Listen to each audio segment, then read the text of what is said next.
New technology has made it easier for local historians to piece together the untold stories of the Wabash Valley.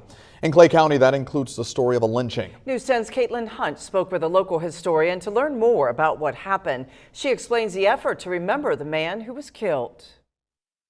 It's been over 100 years since the death of George Scott, an African-American man who historians say was lynched right here on the lawn of the Clay County Courthouse.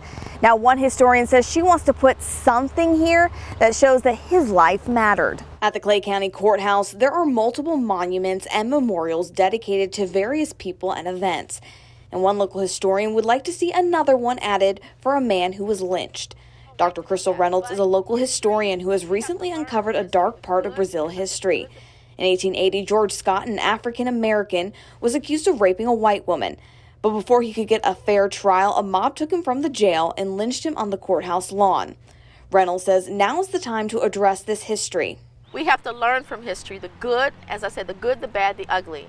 We can't just learn from the good stuff. We have to learn from the bad and the trials and the tribulations as well. That's why Reynolds is working to add something tangible to the courthouse lawn.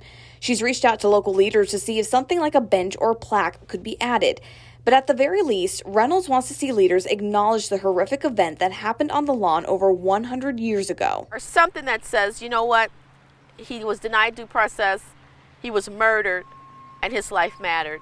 While putting a permanent reminder of a tragedy may seem harrowing, Reynolds says this could be a good thing for the community. This is a good thing.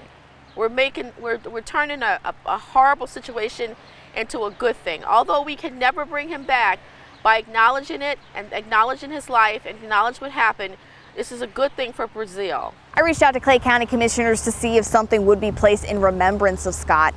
They tell me they are still considering the matter. In Brazil, Caitlin Hunt, News 10.